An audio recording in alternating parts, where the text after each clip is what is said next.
Your Steve Jones Show podcast is loading now. The Steve Jones Show podcast is sponsored by Sunbury Motors, North 4th Street in Sunbury, and Sunbury Motors Kia, routes 11 and 15 in Hummel's Wharf. Time now to get the bunting out, adorn the stadiums, because it is opening week. No need here. The ever-dependable and really remarkable in terms of his analysis. That's why he's here every week. Neal Coolong, sir, my friend, welcome. It is great to be here as always. I hope you guys are doing well out there, same way that I am. So let's get to opening week. Steelers right out of the gate get a tough one out of the gate, but we don't know what the deal is with Nick Bosa. Your thoughts on the opener, especially with the incredible Brock Purdy running the show? It's kind of funny. I was just talking with some colleagues about the Colorado TCU game. In my opinion, and I'm not a gambler, but I thought 20 points is a bit much for a completely different team playing in a new school. You don't have any idea who they are or what they're going to do. San Francisco, being a dominant personnel team, being a very well-coached team, is probably not going to play many games in which they have the better quarterback on the field. And that doesn't tend to bring you a whole lot of success, except Purdy is seemingly to be the exception to a pretty hard and fast rule over the course of the season. What that means to me, I think anyway, is it kind of resembles the Steelers last year. They had a very similar setup. They probably were not going to have the better of the two quarterbacks. They needed to win with what they had. They needed to be a true three-phase team. Add in the likely absence of Nick Bosa. I don't know how. He didn't go through camp at all. He hasn't practiced. There is still time, technically. If this was week 8, we wouldn't know at this point if he was going to play or not. I think heading into week 1, it's fairly safe to say he's not going to play 90% of the snaps. Just my guess, where we sit today. And it would be more likely that he won't play any. That's a significant loss. Again, very similarly to how we saw the Steelers operate without T.J. Watt. Things change. You have to make up for that, but that's still a pretty significant loss. Add in George Kittle to the mix. It might be the toughest matchup in the NFL for the position that he plays, for the type of all-around player that he is. It seems to me San Francisco at full strength is a better team than Pittsburgh is. I would have been okay with a 49ers by 3 spread, all things being equal. Without those guys, I don't know. I think Pittsburgh might have a stronger unit overall, but this game is so up in the air to me. I'm not sure. We don't know who they are without Bosa or Kittle on the field. We don't know where Purdy is, who was hurt most of the offseason. I don't think he exactly played like an all-pro last year. They set him up very well. Not trying to take away from it, but we'd argue for the next 10 segments on everything about Brock Purdy if we're going to suggest if we're going to try to figure out what his talent level really is. It's a really tough evaluation to make on the guy, except he works within a very good system for him, and he's made that work. I don't know if he can come into Pittsburgh against a kind of a retooled defense. They've got a lot more strength up front. They have a lot more talent. Their secondary, maybe, we might see some lapses in there, but this is a team that's going to get after the quarterback pretty quickly. I don't know if Purdy is going to be able to handle that mentally. Physically anybody can get sacked and get hurt. I just mean that from a mental perspective, he's going to get, crushed, I think, pretty quickly into this game. Is he able to protect the ball the way that he did? Are they going to be able to gain yards and establish possession of the football consistently if they're not completing passes down the field? I don't know. I see a low-scoring game.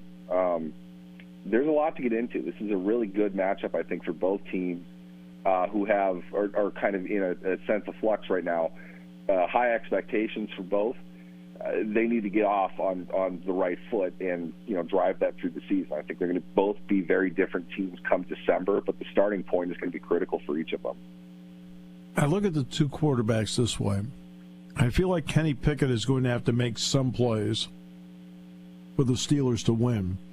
I feel like Brock Purdy needs to stay away from the big mistake to allow the 49ers to win.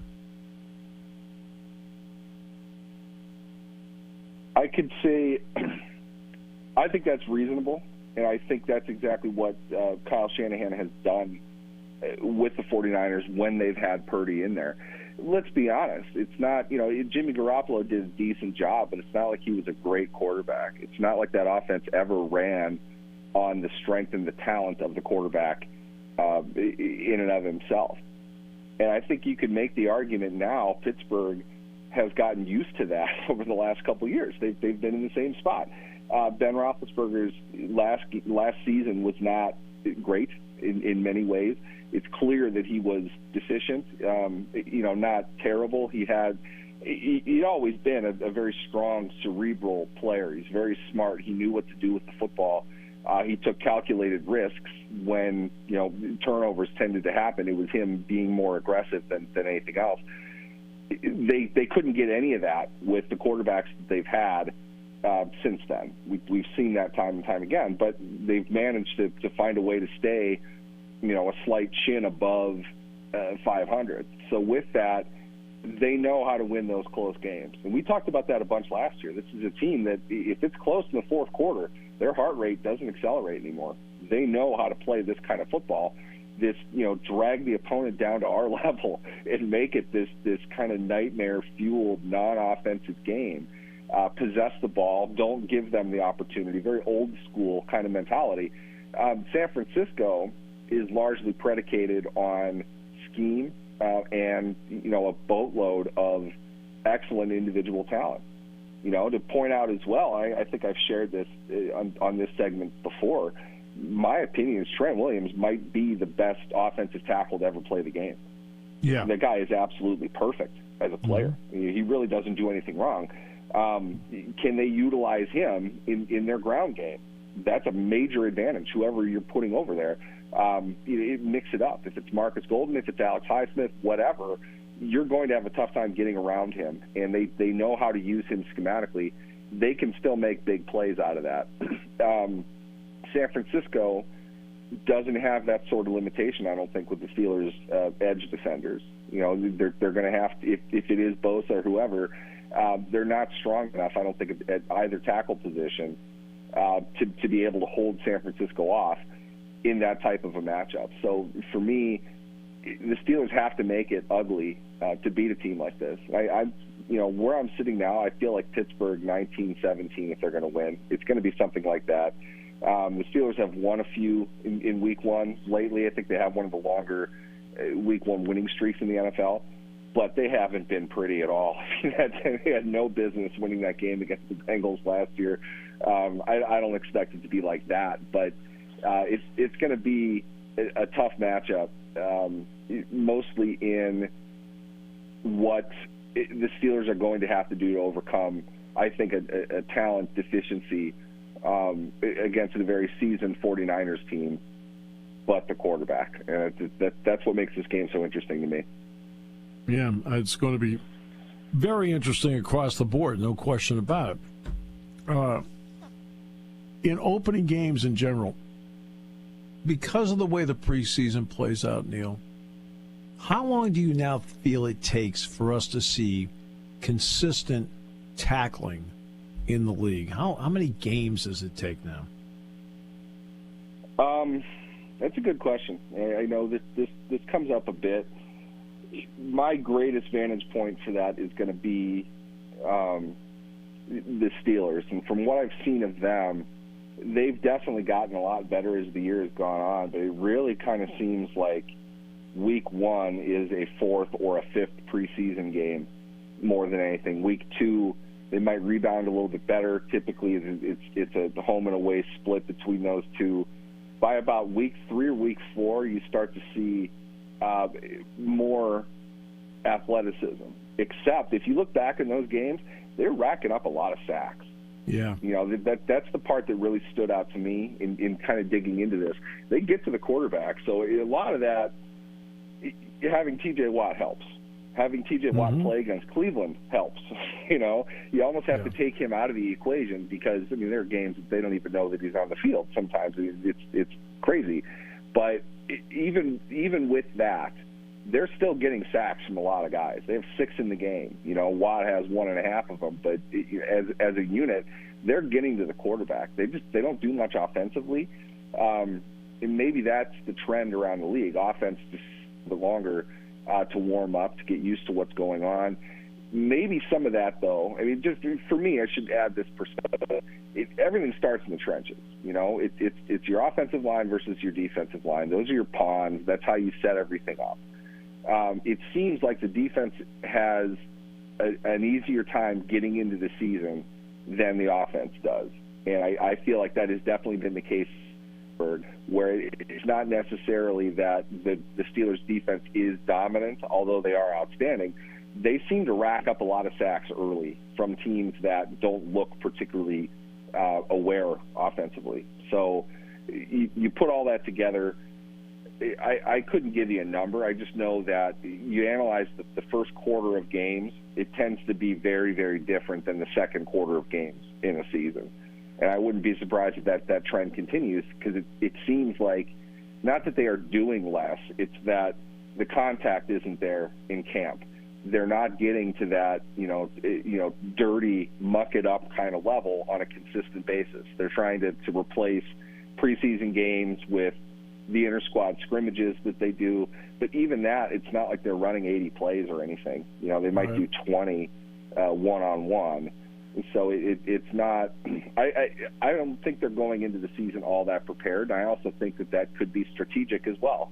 Playing well in December is a lot more important than playing well in September. I know that logically doesn't make a whole lot of sense, because 4 wins is 4 wins. But you're going to suffer adversity as the season goes on. So if you have overcome that and you're moving in a good direction in December, you're going to be playing much better heading into, theoretically, the playoffs. And I think teams are kind of pacing themselves more for a middle distance as opposed to the common thought, which is everything is a sprint.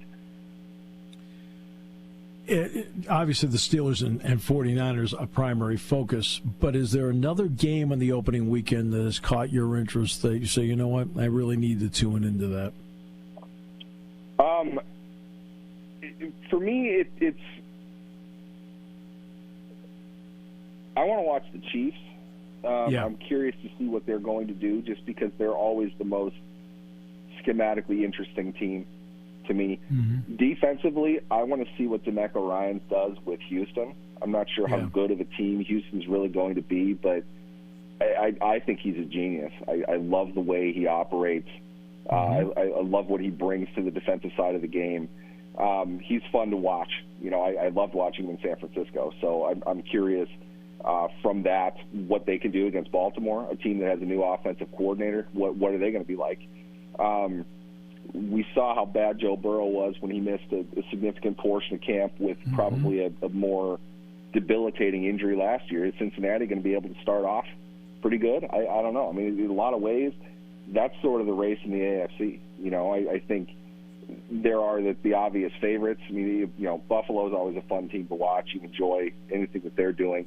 And 1 week isn't going to decide everything, but you can get a good sense of who a team is and what they tried to build themselves to be. How about that? Buffalo, Stephon Diggs, if he gets 8 targets, is he going to go absolutely crazy? Because I feel like we're not going to get long into the season before that comes up.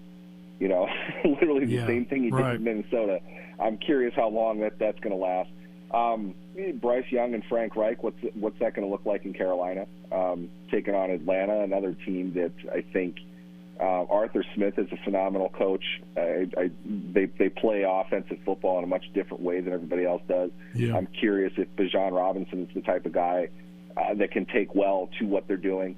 How will Desmond Ridder fare within that structure? The fact they didn't make him a captain is interesting to me.